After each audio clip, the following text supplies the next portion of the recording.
Depuis 5 ans, je sillonne la France au volant de ma petite Micheline pour découvrir les cuisines de nos terroirs. Et cette année, j'ai eu envie de passer en revue les plats favoris des Français et de vous en proposer les meilleures recettes. Cuisiner ensemble, c'est avant tout aller à la rencontre des autres, de leur culture, de leur paysage et bien sûr des produits de nos régions. Mais si bien manger reste le lien le plus naturel et le plus universel entre les hommes, on constate d'une maison à l'autre qu'il n'existe pas deux versions identiques de nos plats les plus populaires. Alors faut-il pré-cuire les pommes de terre du gratin dauphinois, faire mariner la viande du bœuf bourguignon ou dénoyauter les cerises pour obtenir un meilleur clafoutis? Autant de questions auxquelles nous allons répondre avec Thierry Marx, chef étoilé et cuisinier engagé, et Raphaël Aumont, chimiste culinaire. Voilà, un café frappé. On frappe, on mange. Donc c'est vraiment de la science appliquée à la cuisine.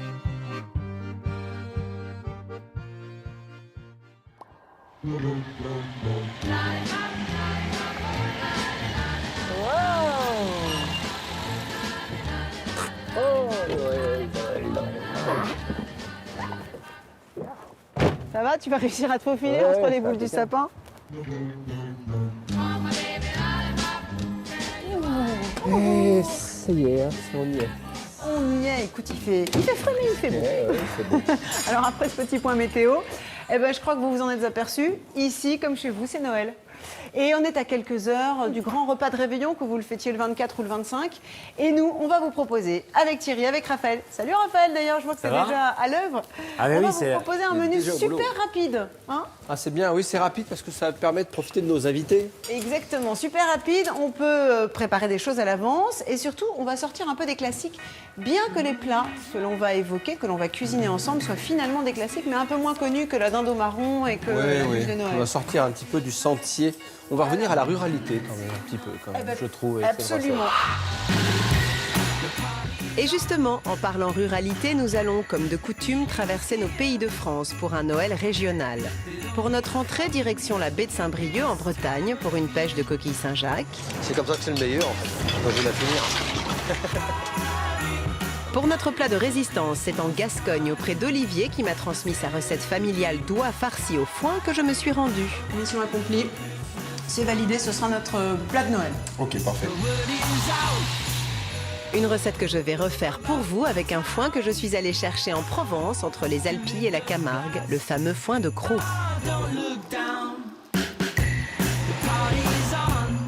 Nous redécouvrirons quelques traditions de desserts régionaux, notamment les 13 desserts provençaux. Et un peu plus au nord, en Alsace, c'est notre chef Thierry qui cette fois-ci fera le voyage auprès de Christine Ferber pour un Stollen. C'est émotionnellement bon. Merci Thierry. Mais pour le moment, retour dans ma cuisine et nous avons du pain sur la planche. Petit tablier parce que là, il va y avoir probablement un petit peu de graisse qui va bondir. Qui va bondir de quoi? Du noix. Et oui, parce qu'au départ, c'était plutôt l'oie qui était la volaille de Noël. Parce que la dinde est arrivée un peu plus tard. Elle est arrivée d'Inde, enfin, comme le croyaient en tout cas ceux qui ont découvert l'Amérique à l'époque. La poule d'Inde, ils pensaient revenir des Indes et ils ont rapporté cet animal. Alors, attention, on n'achète pas une oie engraissée. Hein. Ce n'est pas une oie du foie gras. Hein. C'est une oie non grasse parce que sinon, ça va rendre un peu trop de gras quand même. Cette oie, justement, elle a une histoire. En tout cas, elle a vraiment sa place à Noël. Pour nous aujourd'hui, tout va commencer par l'oie, cet oiseau solaire hautement symbolique. Tout autant que Noël. Mais déjà Noël, qu'est-ce que ça signifie? Ce terme viendrait du latin natalis dies, à savoir jour de la naissance, celle de Jésus, même si à l'origine, cette fête païenne célébrait le solstice d'hiver. Et pour célébrer son apparition et sortir les hommes des ténèbres, dans toutes les villes et dans tous les villages durant cette période, les rues sont illuminées de guirlandes multicolores, tout comme les sapins, l'arbre du paradis, sur lesquels étaient suspendues des pommes du jardin d'Éden, avant qu'elles ne soient remplacées par de vraies boules de Noël. Et pour ce qui est du repas, un repas maigre précédait la messe de minuit, puis s'en suivait le repas gras, le fameux réveillon, étymologiquement de quoi rester éveillé. Et là non plus, on ne lésinait pas avec les moyens. Chaque région avait ses traditions. Dans l'Orléanais, on mangeait le porc sous toutes ses formes. Dans le Rouergue, saucisses et rissoles aux prunes et aux pommes régalaient les familles. Dans les Hautes-Alpes, on se réchauffait avec des soupes de pâté. Dans le Var, les tourtes et gâteaux ronds faits de miel et de confiture déridaient les fronts. dans le Béarn, on rôtissait les marrons tout en faisant une consommation considérable d'oie. Une oie qui prenait place au milieu de la table alors que dans l'âtre de la cheminée crépitait la bûche de Noël, transformée par la suite en un dessert lui aussi hautement symbolique. T'as trouvé un bon boucher. Ah bah ça, oui, c'est le L'oie minimum. est magnifique. Et surtout, il l'a pré-bridé. Il a passé une ficelle dans les pâtes et le croupion. Donc il n'y a plus qu'à terminer voilà. le ficelage Tu et peux- ça nous permet quand même de la farcir. c'est ça Exactement, tu vas pouvoir la farcir et ensuite, elle va se tenir en cuisson. Alors moi, pour vous être honnête, c'est la 3e fois que je cuisine de l'oie et c'est une recette qui m'a été enseignée, celle qu'on va faire ensemble, par Olivier. Olivier, il habite dans le Périgord et il tient de sa grand-mère cette fameuse recette d'oie de Noël qu'il farcit de foin. Et il m'a justement accueilli chez lui pour recueillir cette recette familiale et essayer de vous la transmettre. Pour cette recette, j'ai naturellement mis le cap sur la Dordogne, le département historique de l'élevage d'oie grasse. Aujourd'hui encore, premier producteur de France, même si le canard l'a depuis supplanté. C'est ici, au cœur du Périgord blanc, que m'a donné rendez-vous Olivier, un enfant du pays, passionné par la gastronomie de son terroir, pour me transmettre sa recette d'oie farcie au foin, une recette de fête.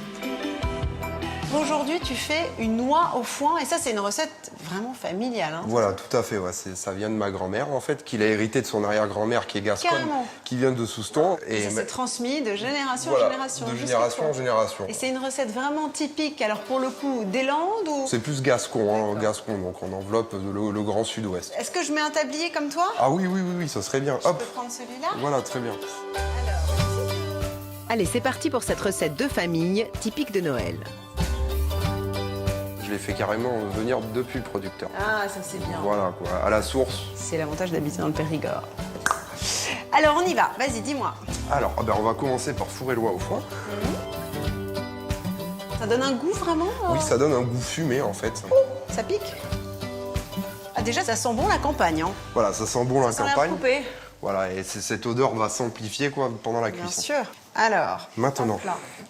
on va prendre nos truffes qui sont déjà coupées à l'avance. En lamelles, d'accord. Tu vas en faire quoi? Alors en fait, on va faire 4 trous de chaque côté. Comme dans un gigot un peu. Voilà, tout à fait. Ma grand-mère le faisait comme ça. Bon, alors toi tu fais le flanc gauche, je fais le flanc droit. Hop, je vais mettre le reste. Et là, ce qu'on va lui réserver comme soir, on va mettre faisait la de grand-mère? l'armagnac avec un petit pinceau. On va la badigeonner. Occitanie oblige. Pour la parfumer, mon hôte badigeonne donc entièrement l'oie avec l'eau de vie du pays gascon, comme le faisait sa grand-mère à l'époque, puis l'assaisonne de quelques tours de moulin à poivre avant de la frotter à la fleur de sel. Hop, Ta grand-mère, elle s'appelait comment? Geneviève. Elle serait fière de toi, je crois, aujourd'hui. J'espère, hein. Alors, l'oie de Geneviève va au four, je Voilà, suppose. à 180 degrés. À 180 degrés, ventilé. Tout à fait. Ouais, j'y vais. Qu'est-ce qu'on fait pendant ce temps-là? Alors, on va faire notre confit d'échalotes. D'accord. Olivier fait revenir des échalotes émincées dans 3 cuillères à soupe de graisse d'oie. Hop. Donc, on va attendre que ça chante. On va les colorer un petit peu. Hein. Il ajoute ensuite une cuillère de miel, 3 cuillères de bouillon de volaille et un peu de vin liquoreux issu des coteaux de la Dordogne, du Mont Basillac bien sûr. Et ça fait doux maintenant. Et on laisse compoter. Pendant que les échalotes compotent doucement, nous pouvons nous attaquer au reste de la farce avec les abats de l'oie. On garde. C'est mon côté d'Artagnan qui remonte. Alors, Le cœur, on peut le couper cœur, en c'est un 4. peu ferme, En quand 4, même. en En 4, 4. ça suffit? C'est très bien. Comme le veut la tradition, le foie, le gésier et le cœur, découpés en morceaux généreux, sont donc saisis dans la graisse d'oie bien chaude. C'est très important hein, qu'on entende ce bruit-là. Les abats saisis, Olivier ajoute des girolles, du sel, du poivre et mouille au Mont Basillac avant d'émietter sa chair à saucisse. Putain, c'est plus. Le mélange mijote 5 minutes, puis les échalotes confites rejoignent à leur tour la poêle. Et la farce est finalisée avec des pruneaux, des châtaignes, du pain sec et quelques cubes de foie gras. C'est pas trop gros tes morceaux de pain? Non, ça va très bien. Hop. C'est ça, c'est le problème, c'est que quand on a été à la ville, on est habitué à des tout petits machins. Alors que, Voilà. Alors quand que on dans l'a la fait, campagne, à la campagne, les gens ils rentraient des terres, fallait qu'ils mangent. hein. T'as raison. Peut-être pas trop remuer non plus pour pas Non, casser voilà, le pour foie. pas tout abîmer. Juste que le pain soit bien imbibé. Là, en gros, on a un concentré de terroir, là. C'est ça qu'il faut se dire. hein. Concentré de terroir, c'est bien vendu. Ah oui, je comprends. Un concentré de terroir que je m'empresse de consigner dans mon petit carnet pendant que l'oie finit de cuire. 2h15 au total, à savoir 45 minutes à 180 pour une belle coloration, puis 30 minutes de cuisson par kilo à 150 degrés. Elle est cuite, hein, je pense. Hein. Il n'y a plus qu'à découper et dresser une belle assiette. On va commencer par la cuisse. Alors la cuisse. Tu veux que je te le... Allez. Bon, ben, à toi l'honneur, Julie. Ah bah avec plaisir. À toi, lumière. Alors, j'espère qu'elle va se laisser savourer. On a la chair qui a l'air hyper tendre, qui est assez brune. C'est très bon.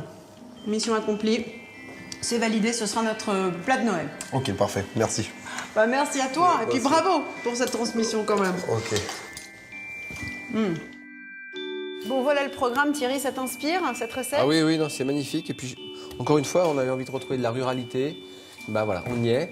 On a un beau produit, un foin qui sent déjà bon. Qui sont très bons. Alors, Olivier, pour Noël, c'est offert le plaisir de pouvoir glisser sous la peau de l'oie, Eh oui, oui. entre la peau et la chair, quelques lamelles de truffe, un peu façon volaille demi-deuil. Ouais, les C'est grands ça, classiques c'est de la un grand cuisine française. classique, Alors, voilà. on décolle un peu la chair. Alors, on peut passer... Couper les- Et plutôt que d'entailler la peau de l'oie, Thierry me propose de la décoller sans la déchirer pour y déposer ainsi nos lamelles de truffe à même la chair et la parfumer davantage encore.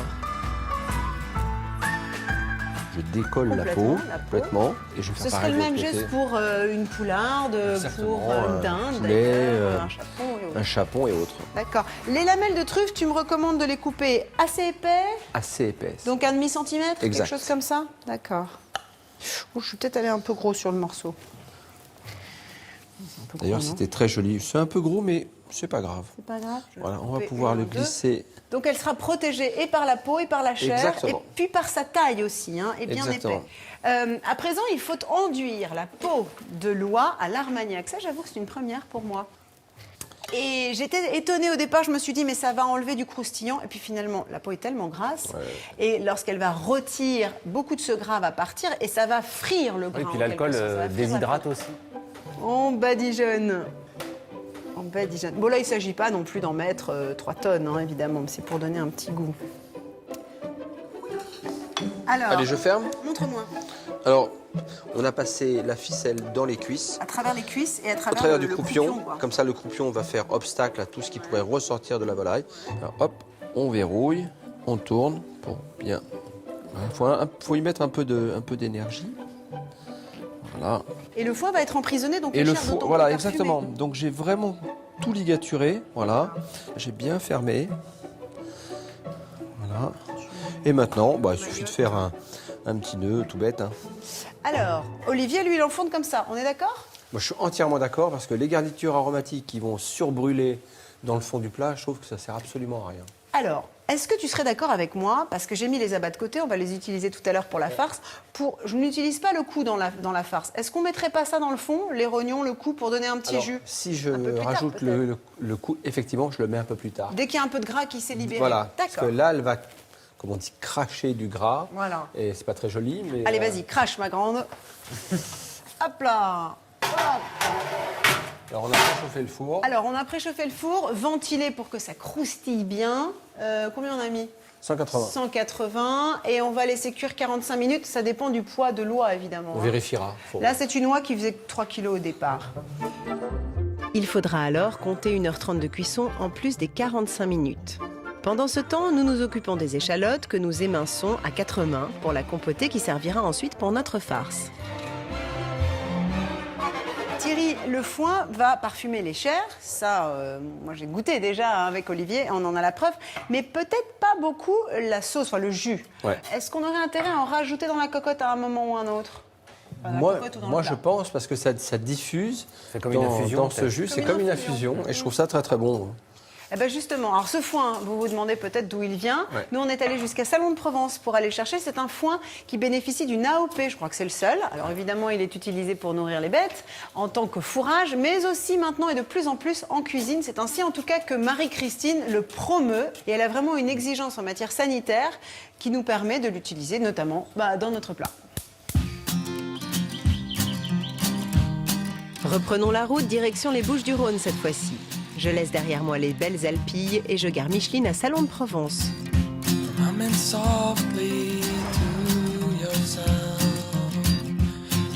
Car c'est ici, au moulin de la Levade, que Marie-Christine a repris l'exploitation familiale il y a 16 ans pour cultiver à son tour du foin de Cros.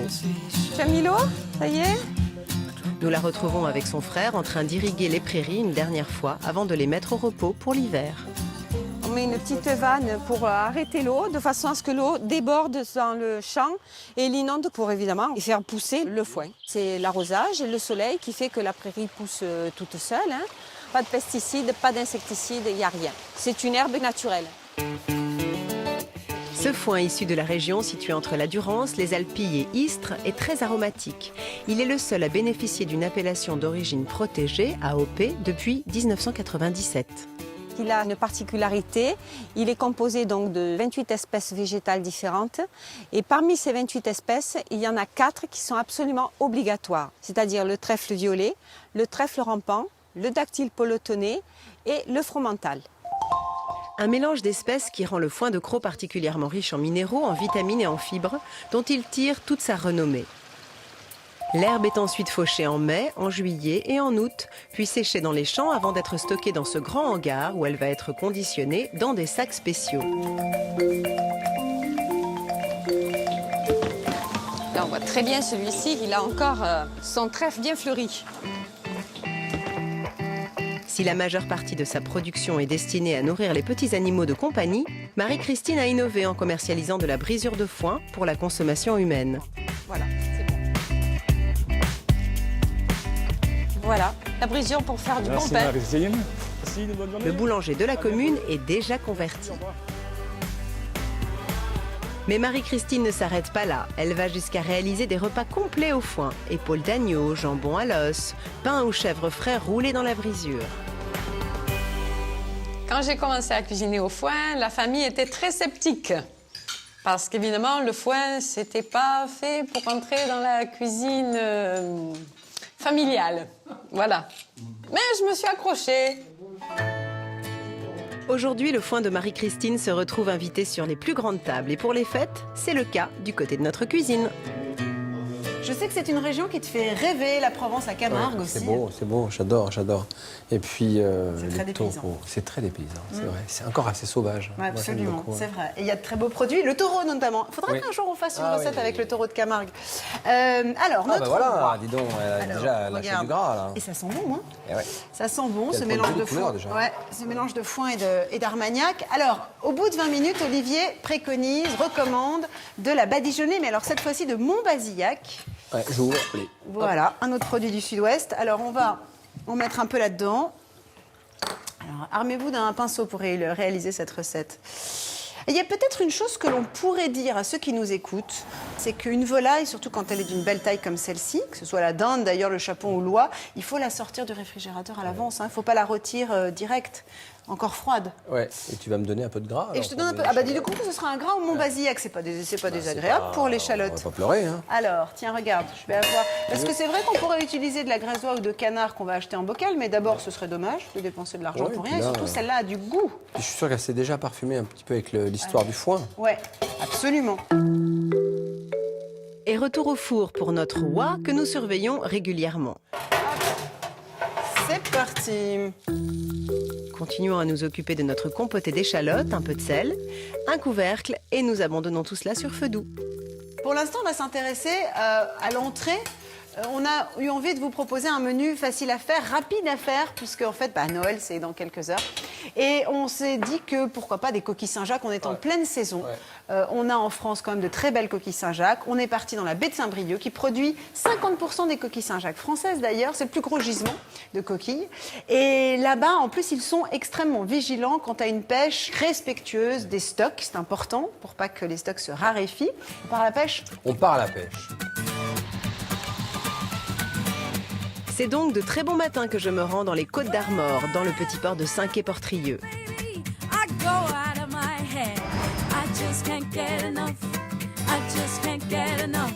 J'y rejoins Jean-Michel Le Hégara, pêcheur de coquilles Saint-Jacques, pour une virée en mer à bord de la Margouille. Depuis 25 ans, 6 mois par an, ce breton sillonne la baie de Saint-Brieuc en quête du savoureux et très convoité coquillage, la fameuse coquille blanche, qui ne se reproduit qu'en été. L'ouverture nationale est du 1er octobre au 15 mai. Et nous, toute cette période-là, on la pêche, mais généralement, c'est rare qu'on aille jusqu'au 15 mai parce qu'on protège le gisement. La baie de Saint-Brieuc est aujourd'hui le principal gisement de coquilles Saint-Jacques en France. On y pêche chaque année près de la moitié des 16 000 tonnes que représente la production française. Bon, bah c'est parti, on va larguer. Afin d'assurer la pérennité de cette ressource économique importante, ce sont d'ailleurs les organisations de pêcheurs elles-mêmes qui gèrent la réglementation, en collaboration avec l'administration des affaires maritimes. Bah, actuellement, le gisement principal est fermé, donc on nous a juste ouvert une zone côtière. Aujourd'hui, Jean-Michel doit se contenter de cette zone délimitée où il a le droit de pêcher pendant 5 heures maximum et dans la limite de 650 kg de coquilles.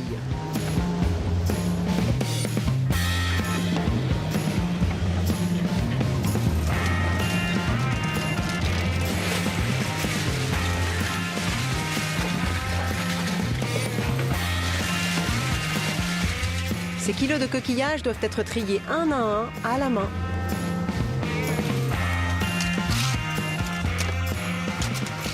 On les met propres, on enlève les crépilules qui sont collées dessus quand il y en a.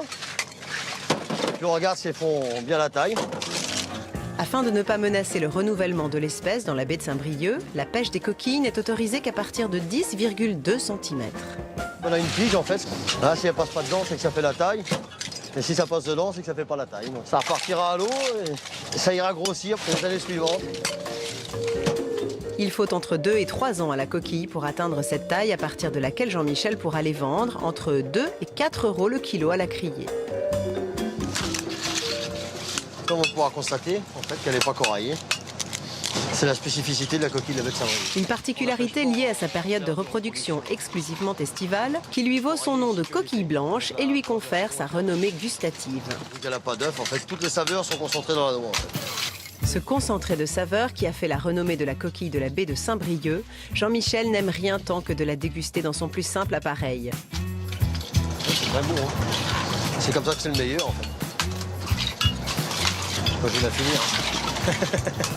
D'ailleurs, pour notre recette, cela me donne envie d'essayer de sublimer nos coquilles en les dénaturant le moins possible. Ce que j'aime dans la Saint-Jacques de la baie de Saint-Brieuc, c'est qu'elle n'est pas trop grosse. Elle est... Alors tu vois, pour ouvrir, on arrive ici, et là, il y a un air, on force. On fait attention de bien décoller la Saint-Jacques, et tu as... Voilà, tu vois, elle n'est pas coraillée, elle est encore bien vivante. Ça, c'est important. Alors, à quoi voit-on qu'elle est bien vivante? Bah, On tu la vois, touche et quand elle on la réagit, touche, quoi. elle réagit. D'accord. Et ça, c'est bien. Donc, quand on l'achète chez son poissonnier, de préférence en coquille, c'est mieux? Voilà, et vous récupérez votre Saint-Jacques. Tu vois, je vais prendre une cuillère, Oui. toute bête, hein, comme en avion.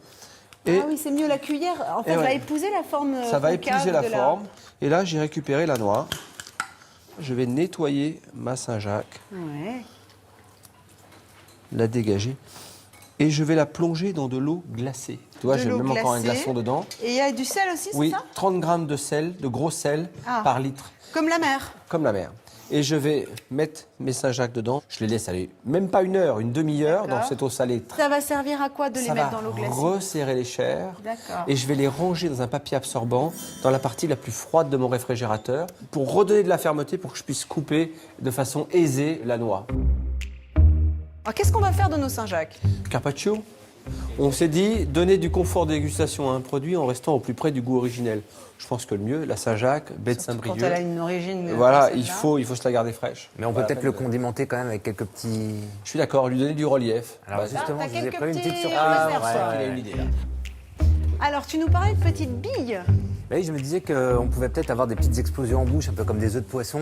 Donc, qu'est-ce qu'on a utilisé? Bon, on va rester en Bretagne, puisqu'on va prendre des algues bretonnes. Alors, on les trouve au Japon, mais il ne faut pas oublier non plus qu'en Le Bretagne, il y a kombu, quand même c'est des ça, belles le algues kombu? bretonnes. Oui, on en trouve en Bretagne, l'algue linéaire, Ouais, comme on dit. c'est linéaire. Alors pourquoi c'est linéaire? Justement parce qu'il y a des très grandes chaînes à l'intérieur et ces fameuses molécules vont pouvoir s'accrocher entre elles. Donc on prend un morceau de cette algue, on la met à infuser dans de l'eau vers 80 degrés. On obtient un côté déjà un peu sirupeux. Tu vois que ça épaissit un petit peu. Ça prend un peu de viscosité, tu vois, cette algue-là, c'est gonflé. Et ensuite, alors, moi j'ai râpé un peu de yuzu. Je trouve que Saint-Jacques yuzu, ça marche bien, mais Qui est après... un agrume très célèbre au Japon, notamment, Ouais, qu'on ouais. trouve dans tous les Donc, pays asiatiques. juste quelques petits Et en zestes comme France. ça. Mais là encore, en Corse. Alors là, attends, tu as mélangé cette et j'ai eau au simplement mis quelques zestes Zeste dedans, haché. bien Ok. laissé infuser pour que ça parfume au maximum. Et donc, on va utiliser la propriété de ces algues. s'accrocher entre elles en présence de calcium. Donc je prends de l'eau riche en calcium, on pourrait prendre du lait si on a envie. Et alors, là c'est la magie de Noël, on va faire tomber ces billes. Ah, et ça fait Tu vois, des perles. il va se former un petit caviar. En capsule, comme vous dites. Et ça c'est fait, bah voilà, parce que quand la bille tombe dans le calcium, tout de suite à sa surface, le calcium va emprisonner avec les algues, voilà. Ah, c'est très joli ça. Ah, on Voilà, les un petit peu rince. pour enlever l'excédent un peu de De sel, ce calcium. côté voilà, de sel. Côté salé. Et voilà. Et voilà. C'est tout simple. Et oui, c'est Magnifique. enfantin. Regardez, et on va les récupérer. Ouais, et puis ça, c'est vraiment spectaculaire. Alors là, c'est à faire vraiment à la dernière minute, parce que là, vous voyez qu'on a une peau très très fine. Moi, je veux bien goûter. Ah mais bien sûr, j'ai Thierry. Ça éclate dans je la sais que je bouche. vais pas te bluffer avec ça, mais... Non, mais je trouve que c'était bien ça. Très agréable. Moi, j'adore cet arôme en plus, qui est justement assez proche de la c'est mandarine. joli, hein. Alors, il y a une astuce quand même, c'est de ne pas les faire trop longtemps à l'avance. Ah non. Sinon, Ah. le phénomène va continuer à se produire et la membrane autour va se durcir.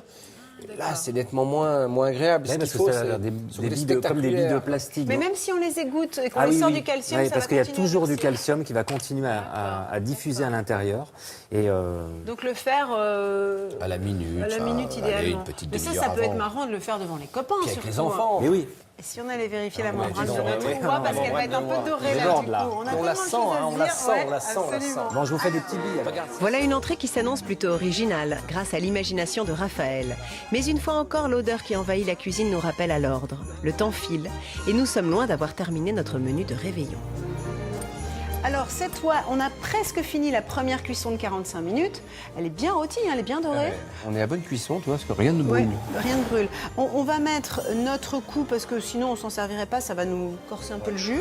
Et peut-être- Les rognons sont également ajoutés et le tout retourne au four. Le temps de nous occuper de la farce avec les abats que nous ferons revenir dans de la graisse d'oie à feu vif. On les dénerve, hein, les foies de volaille, c'est Oui. mieux quand même. Hein. On les concasse, on les hache pas trop finement. Qu'est-ce Moi, qu'on j'aime a bien les concasser, mais pas trop gros quand Pas même. trop gros, hein, pour que ça se tienne. Surtout qu'on Voilà. va faire des boules, après ça va partir dans tous les sens, cette histoire. Qu'est-ce que tu en penses? Un peu plus Ouais, fin? mais c'est bien, c'est bien. Ça ouais. va? On embarque tout ça? On embarque tout ça, on y va. Et voilà. Par ailleurs, Olivier conseillait, après ces 45 minutes, de mettre un petit bouillon de volaille sur l'oie. Tu n'y vois pas d'inconvénient ou plutôt dans le fond? Moi, j'aurais mis dans le fond, parce que je trouve qu'elle J'aurais prend fait une, aussi. une très belle couleur, elle prend un très beau croustillant, ramener de l'hydratation, surtout qu'on a le foin à l'intérieur qui dégage énormément de vapeur. D'accord. Mais bon, c'est sa recette, c'est son parti pris, Non, hein, mais pourquoi pas. je pense qu'effectivement, on va essayer comme ça, on verra bien. J'avoue que quand on l'a savouré chez lui, c'était quand même absolument délicieux. Comme à son habitude, Thierry m'aide en avançant sur la farce et en réhydratant du pain sec dans du lait. Je vais baisser le four à 150. Ouais. Voilà. Et là, on va compter à peu près, ça va assez vite finalement. Moi, j'ai compté 1 heure, ça te paraît... Non, ça me paraît bien. On a des girolles, elles sont déjà nettoyées, presque. Et blanchi. Hop, et blanchies. Alors, il faut vraiment les blanchir? Alors, un premier bouillon, un premier jet dans l'eau bouillante, les retirer immédiatement, les bloquer, les arrêter à l'eau froide, les laisser sécher, et après les poêler normalement. Et là, on n'a plus de risque Juste d'amertume. une ébullition. Eh oui. Les girolles, mais aussi les châtaignes précuites ainsi que les pruneaux sont grossièrement émincés pour enrichir en saveur et en texture notre farce. Et voilà. Cette farce, moi, je trouvais amusant de l'enfermer dans des petites lanières de lard fumé, très fines, tu vois, comme d'abord pour l'emprisonner concrètement, et puis pour la décorer. Donc ça va un peu parfumer aussi, mais il faut quand même ressaler, je pense. Poivre, L'échalote. échalote, on y va. ouais. Je mets tout, les 3 échalotes. Oui. Ouais, hein, on y va. Allez hop. J'aurais bien fait une petite flambée d'armagnac. Ah bah ouais. Ah bah attends, vas-y. Eh, on l'a là, on l'a sous la main. Alors, on monte le feu, il est à fond. Allez, vas-y, Allez, vas-y, fais-toi plaisir. généreuse. Ah, olé. Magnifique. La maîtrise du feu. Eh oui, le geste, le feu, le temps. Regarde ça. Ah oui, là. Ne reste plus qu'à laisser refroidir notre farce maintenant. Le pain, quant à lui, est haché avec une petite truffe qui nous restait sous le coude et sera mélangé à de la chair à saucisse par la suite. Le temps de filer dans le sud de la France, redécouvrir les traditions de Noël en Provence où elles ont la part belle. On est allé chez le roi du fruit confit, Pierre Lilamant, que j'avais eu l'occasion de rencontrer déjà. Je suis allée voir comment on confit des fruits. Comme tu dis, c'est un travail extrêmement précis et de longue haleine. Pour découvrir la fabrication d'une des douceurs de Noël les plus emblématiques du terroir méditerranéen, je me rends dans la magnifique vallée des Baux-de-Provence.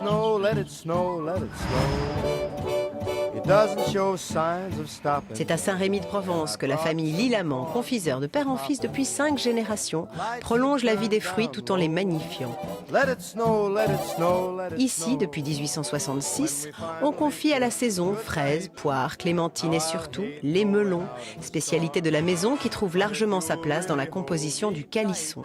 C'est donc tout naturellement que Pierre Lilamant, à la tête de la maison familiale, s'est consacré entièrement à la confection de cette friandise. Un calisson, c'est tout sauf une pâte d'amande. C'est un mélange de 50% de fruits confits et 50% d'amandes. L'idée, c'est de rassembler ces deux produits, de les broyer pour en faire ensuite une préparation très gourmande. Pour réaliser des calissons d'exception, les matières premières ne le sont pas moins. Des amandes françaises et le melon confit de la maison, taillé en cubes pour l'occasion. Là, on est vraiment dans la matière. C'est pas sec, c'est vraiment un fruit confit. Pour que ce soit de qualité, il faut compter 3 mois. 3 mois de confisage. En fait, c'est 1 mois de cuisson. Lentement, on élimine l'eau naturelle du fruit pour le remplacer par un sirop de sucre. Et ensuite, chez nous, on les laisse 2 mois supplémentaires baignés dans le sirop, où ils continuent de se nourrir tranquillement. Et c'est une vieille recette, une recette de Nostradamus en fait. Le mélange de ces deux gourmandises est ensuite façonné pour lui donner cette forme si caractéristique. Ça a été interprété comme le berceau de Jésus, c'est ce qui entoure le Christ sur les frontons des cathédrales. C'est finalement sûrement une excuse, à mon avis, pour juste les déguster sans trop culpabiliser. Et on va finir par le glaçage, donc de cette glace royale, qui va être posée sur le calisson. La période de vente la plus propice est bien sûr l'hiver pour les fêtes, car le calisson fait partie des 13 desserts de Noël que l'on déguste traditionnellement en Provence après la messe de minuit. Pierre se rend d'ailleurs chez l'une de ses amies et fidèles clientes, Hélène, en plein préparatif de sa tablée. Eh bien, on va installer tout ça. Hein. On y va ? Allez, on y va. Spécialiste de cette tradition provençale ancestrale, elle en connaît tous les symboles et rituels. À Noël, en Provence, on a 3 jours de fête. La veille de Noël, le jour de Noël et le lendemain qui est toujours férié. Ce nombre 3, ça évoque la Sainte Trinité. On installe donc 3 nappes puis 3 bougies sur la table et le nombre de desserts disposés est également symbolique. 13, ça fait les 12 apôtres et le Christ autour de la scène. Aujourd'hui en Provence, on ne conçoit pas un réveillon sans ces 13 desserts sur la table. Alors ce premier dessert, ce sont les fruits secs. On les appelle les mendiants parce qu'ils ont la couleur qu'avaient les ordres religieux qu'on appelait les ordres mendiants. Alors après, la pâte des kudung, la pâte de coing, c'était les coings qu'on avait à la maison. On a le nougat. Le blanc et le noir, qui représentent le pénitent. Alors les fruits, en général, c'est ceux qui restaient dans la saison et qui se conservaient, parce qu'ils étaient conservés au grenier. Les pommes, les poires. Après, les clémentines, c'était une des rares choses que l'on achetait. Alors ça, c'est la fougasse, ça. C'est une pâte faite avec du sucre et de la farine, bien sûr de l'eau et de l'huile d'olive. Une fougasse également nommée gibassier ou pompe à huile selon les pays de Provence. Pour finaliser la table, on retrouve bien sûr les produits de Pierre que chaque famille de Saint-Rémy-de-Provence se procure immanquablement depuis 150 ans. Aujourd'hui, on continue de faire les 13 desserts. On se remémore le fait qu'on habite en Provence, qu'on est ancré dans cette très belle région et c'est une forme d'identité. C'est surtout que c'est sublime, quoi. Et puis c'est gourmand. Ces douceurs resteront 3 jours sur la table et les convives se doivent de toutes les goûter. Qu'est-ce qu'ils sont bons. Alors, dis-moi, tu connaissais cette tradition des 13 desserts provençaux? Ouais, j'adore. Je trouve que j'aime toutes les régions. Il y a 2 régions que j'adore pour le moment de Noël. C'est l'Alsace et la Provence. C'est eux qui ont gardé les traceurs forts des fêtes de Noël. Oui, parce qu'on se rend compte que tout est symbole finalement. Et c'est ça qui nous plaît dans ce repas de Noël. Rien n'est gratuit. Tout nous rapporte à la mémoire. Point. C'est vrai. Tu vois, on les a déjà, les fruits confits. Oui, mais il faut arrêter de me mettre sous les yeux. Allez, foin, vas-y, balance. Autour, hein. Oui, bah, en fait, j'aurais il mis faut que ça autour. infuse un peu dans la graisse, Voilà. non? C'est ça l'idée, dans le jus, dans le fond de sauce là qu'on va avoir. Ils sont très très très bons. Et retour au four pour notre volaille. Reprenons de nouveau la préparation de la farce. Je mélange à la mano la partie qui est passée au frais avec le pain truffé ajouté à la chair à saucisse, avant de façonner nos petites boules. On est vraiment dans la déclinaison de la boule de Noël. Ouais. Et en apéritif, je vais vous faire une boule aussi givrée. Comme ça, on va rester dans les boules et les billes. Est-ce que tu veux que je termine les boules de Noël comestibles pour que tu continues, toi, le carpaccio? Ah bah volontiers.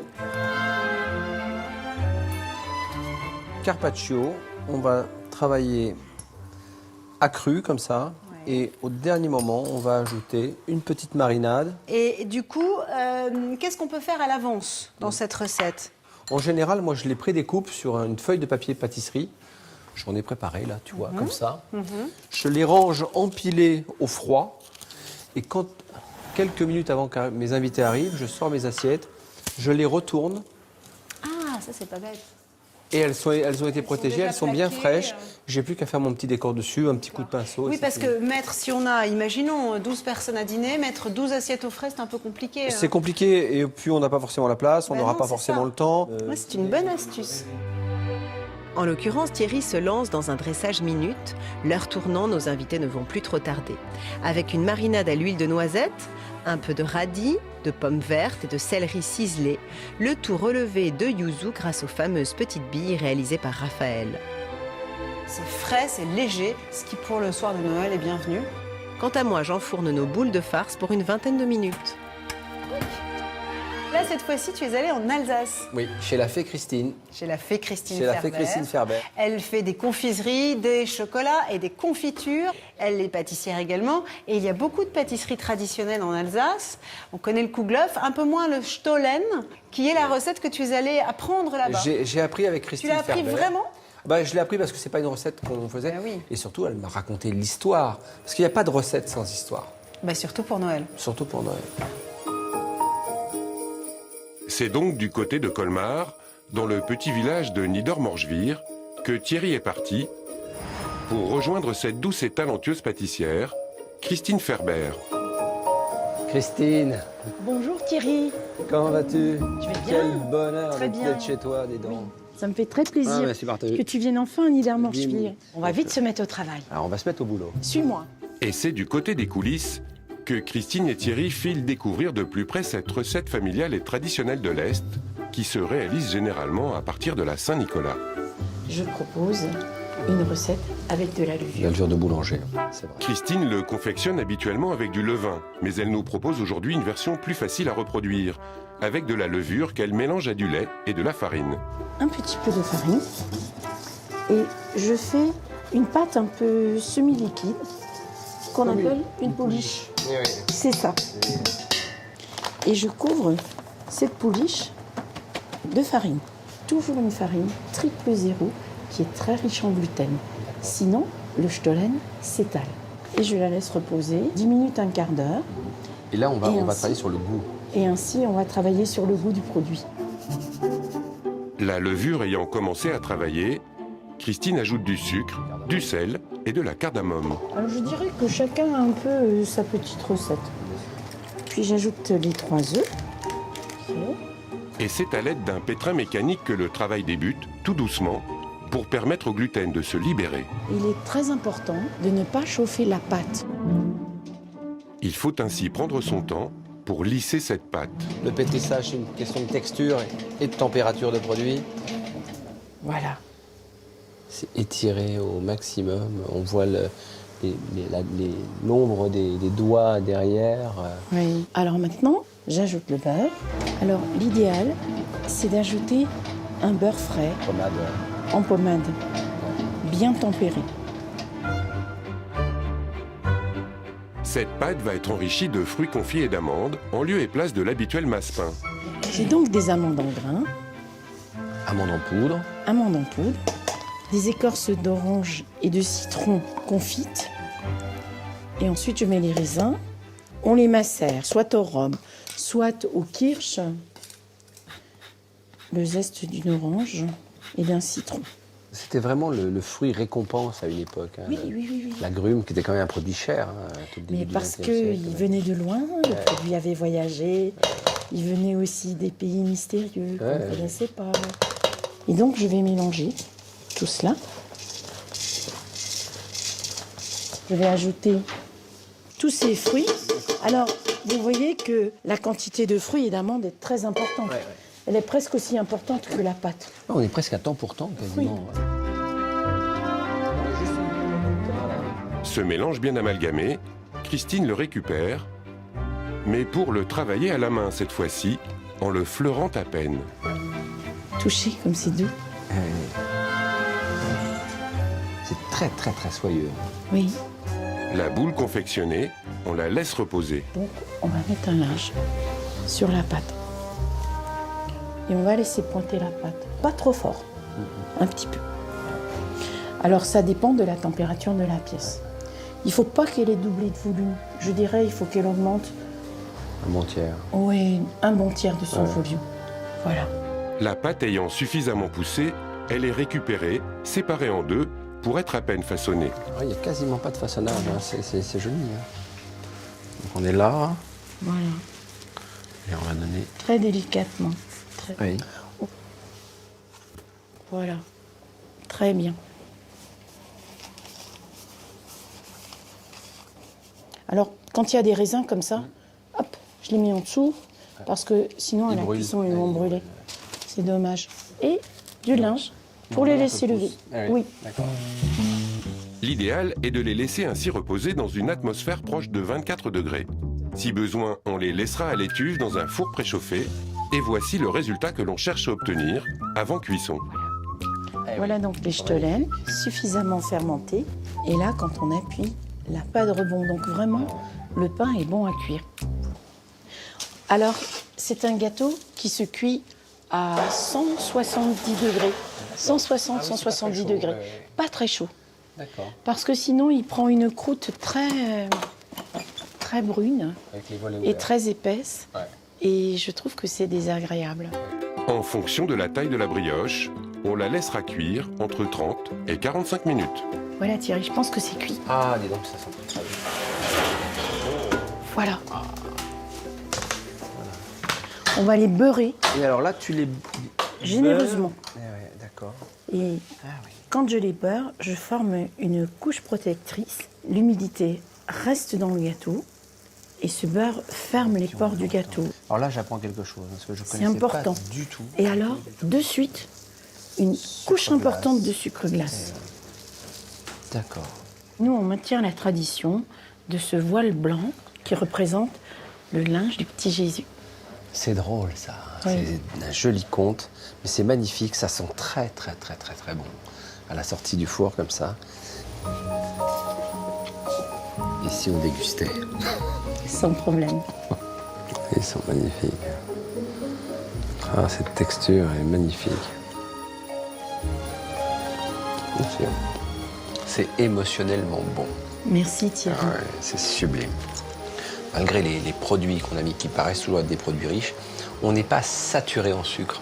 On a le goût de la pâte, on a le goût des fruits confits. Tout ce qui a été mis, tous les ingrédients, on les ressent, qui créent de l'émotion. C'est délicieux. C'était vraiment la séquence émotion. Merci à toi, je t'embrasse. Et à bientôt. Et à bientôt. Bon, je peux te dire que le Stelen, surtout avec les bons fruits confits de Lilamont, moi je vais en prendre à la maison, je vais le faire. Hein. Puis alors, ça se garde. C'est une pâte à brioche dans le fond. Oui, et c'est une pâte à brioche, effectivement, sur le vin. Ouais. Et c'est une brioche qu'on va pouvoir garder presque tout le temps des fêtes. C'est parce que ça rassit pas vite. C'est de conserve. Ben voilà. Qu'est-ce qu'elles sont bons. C'est beau, hein. Et on voit la truffe. Ah ouais. Mais je vais te dire, ce plat qui effectivement est très rural, très campagnard, dans le fond, et il est enjolivé par la truffe, mais il serait tout aussi bon sans truffe. Hein. Tout à fait, pas de... La cuisson parfaitement aboutie, il faut maintenant laisser reposer l'oie environ 15 à 20 minutes en la recouvrant d'un simple papier sulfurisé pour garder sa chaleur en préservant son croustillant. Houdini est en cuisine. Filons voir Raphaël qui décidément aujourd'hui nous réserve quelques surprises.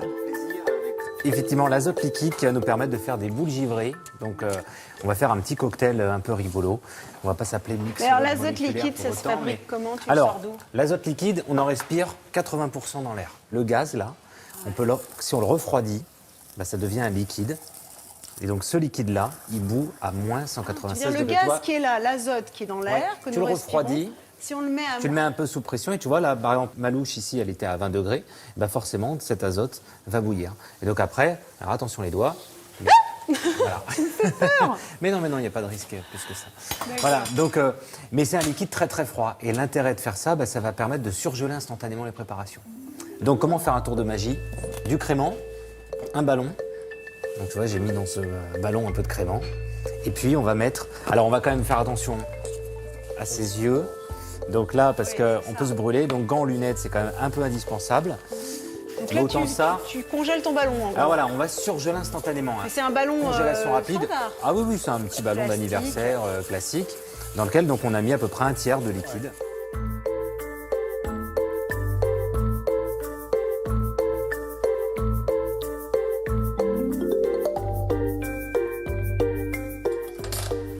Donc là, on réchauffe simplement le plastique. T'as peur, hein?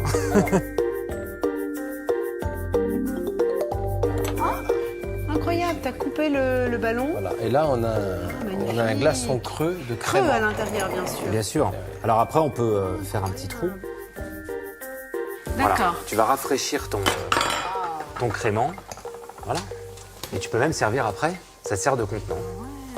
Et on a à la fois du liquide, du sorbet. Là, tu vois, enfin, on va même goûter pour voir. Tu vois, tu as un sorbet de crément. Voilà. Si tu veux goûter un petit peu. C'est très frais, c'est léger, il n'y a aucun...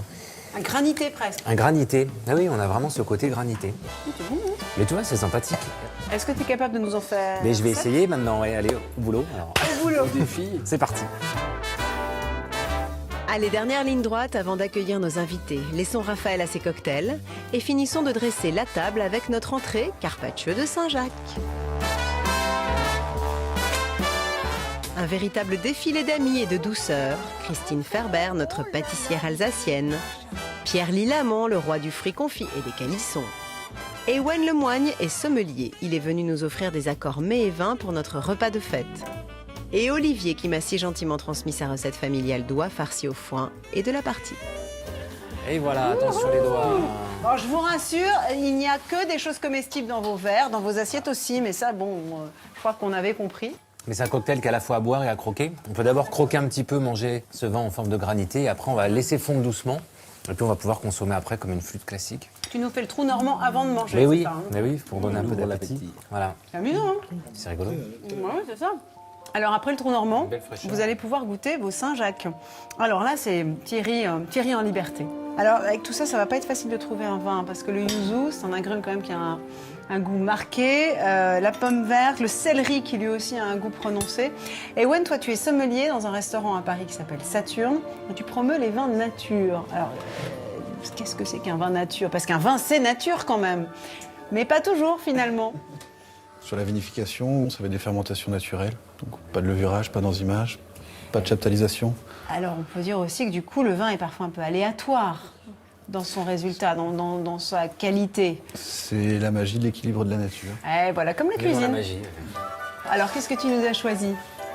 Un pinot blanc de Bruno Schuller en Alsace, à Estrènes-les-Châteaux. On démarre en Alsace tout de suite. On va terminer par l'Alsace aussi. Moi j'aime beaucoup cette idée de Saint-Jacques parce que c'est un plat simple qui valorise un produit, c'est léger.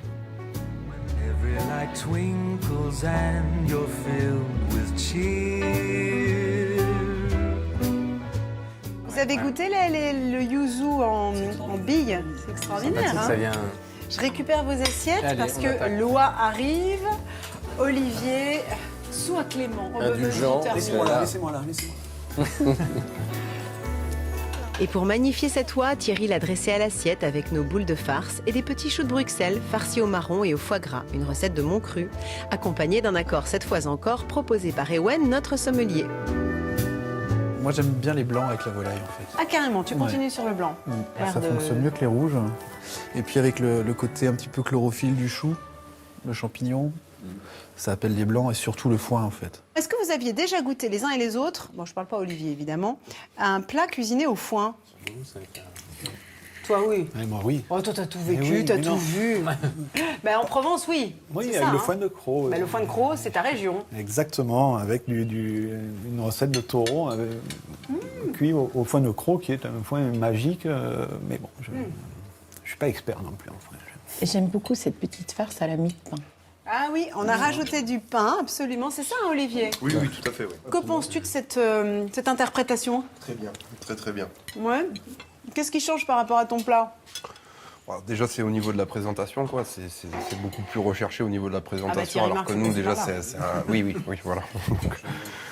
Et sinon, tout est bien, quoi. Surtout la cuisson de l'oie qui est vraiment remarquable. Oui, c'est pas si évident d'ailleurs, hein, parce que c'est une chair qui est très dense, donc qui peut être sèche. C'est une recette intéressante parce que c'est vrai que la farce avec les abats, on oublie. Chaque fois, tout ça, ça part à la poubelle. Dans les abats de volaille, il y a énormément de choses à faire. Là, il l'a rajouté dans la farce, c'est parfait. Mais on peut aussi faire des vinaigrettes avec les abats. Pour les petits foies de volaille ou les gésiers, on les fait sauter, flamber avec un alcool ou pas, d'ailleurs, peu importe. Échalote, une petite pointe d'ail, un petit peu de verre. On laisse refroidir, on mixe le tout, une cuillère de vinaigre de vin vieux. Et on monte à l'huile de noisette ou l'huile de noix. Ça. Et avec le gibier, c'est juste une petite merveille. Alors quand on a la chance d'avoir des abats de gibier, c'est plus aromatique. For every little girl and boy, all the toys in the store, decorations galore, and stockings hung by the fire. Et toi, Christine, alors, à quoi ressemblaient tes Noëls? Alors, les Saint-Jacques en entrée. Ah bon? Et au beurre aillé, qui sont poêlés. Ensuite, c'est le coq farci, toujours à la mie de pain et aux abats, un peu de foie gras. Et en dessert, habituellement, ce sont les fruits givrés. Donc, nous faisons des fruits givrés dans notre maison, des oranges, des citrons, de l'ananas givré. Donc, nous vidons les fruits, nous faisons du sorbet pour Ça, c'est remplir léger, les fruits à niveau. Oui. Et ensuite, c'est la bûche au pralin et au kirsch, traditionnelle. Pré-dessert, ça. Voilà. Et ensuite, c'est le beraveka. Et puis, ce sont les bredala de Noël. Et voilà, et le dessert dure pendant 2 heures au moins. Et le 26 décembre, c'est le Stollen. Alors, le fameux Stollen qu'on va goûter tout à l'heure. Oui, c'est entre Noël et Nouvel An qu'on le déguste. Au petit déjeuner ou en dessert. C'est étonnant parce que quand on va chez Christine, on retrouve cette ambiance conte de fées finalement. Mais là, on est dans la réalité. Vous vivez un conte de fées quand on va dans ton village et quand on va chez toi surtout. On va le goûter. Ah bah oui, Alors, ce oui. Stollen, comment il En l'occurrence, 2 versions aujourd'hui, celui de Christine et un autre réalisé par Thierry, avec 1 ou 2 variations autour du même thème. Christine façonne très souplement. Moi, j'ai tendance à serrer un peu. Ça nous étonne. Hein? T'as mis ta Expression. petite poigne. Poigne un peu sévère. Mais c'est vrai que celui de Christine est très très beau et très très bon. Mais voilà, on va pouvoir goûter. C'était pas Magnifique. Mais quand il contient de la pâte d'amande, c'est ce que il est sous forme de sabot. Oui. Alors là, est-ce Toi, qu'il tu en as contient de la pâte préparé d'amande un ou avec de la pas? pâte d'amande? Alors moi, ce que je fais, je prends de la pâte d'amande, mais je mets pas le boudin à l'intérieur. Je coupe mes morceaux d'amande en petits cubes. Je les mets un peu au froid, à grand froid, dans le congélateur. Et au moment de faire la clé, je les dispose et je fais ma clé à ce moment-là. Et quand Thierry parle de clé, il parle bien sûr de l'endroit où la pâte à pain se referme. Et comble de la gourmandise, ces Stollen sont merveilleusement accompagnés par les fruits confits de Pierre. On est quand même sur un melon entier, donc cueilli. On garde la graine d'une année sur l'autre. On a notre propre melonnière. Donc on a un melon qui est typique pour les confiseurs. C'est pour ça qu'il est très tranché. C'est le pays du melon.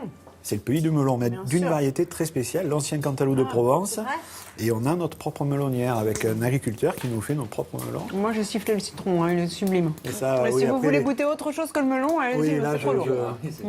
Ah, effectivement, vos 2 desserts sont très différents. Mais Thierry, qu'est-ce qui t'arrive? T'as fini le dessert? Ah oui. Mais non, mais Une première? je peux pas résister au... Ah, c'est ça. Oui, j'ai jamais vu ça. Parce que Thierry, habituellement, est quand même très sérieux. Ouais, moi je trouve que le mien est un peu trop peint. Alors que Christine, il est très gourmand, quoi. Il est aromatique, il a cette texture dessert. très particulière, il est très dessert. C'est après. plus une caresse, ouais. Ah, tout à fait. Là, c'est plus rustique, mais ça s'appelle le beurre. Eh bien ça, c'était notre Noël. Beaucoup de traditions, un peu d'innovation. Et c'est le cocktail qui nous plaît, des cocktails un peu givrés parfois. Maintenant, c'est à vous de jouer, à vous de vous mettre au fourneau, vous y êtes déjà certainement, de reprendre peut-être notre recette, vous avez vu, c'est assez simple, ou de la garder pour l'année prochaine, d'y apporter vos astuces, vos trucs. N'hésitez pas à nous écrire d'ailleurs pour nous faire vos remarques et enrichir notre émission. C'est comme ça qu'on essaye de composer nos recettes, cette espèce de cerveau collectif en cuisine. Et puis, joyeux Noël, profitez-en bien, soyez en famille, j'espère, entre amis, en tout cas, essayez de ne pas rester tout seul. Et puis, surtout, profitez de la gourmandise à la française. Salut!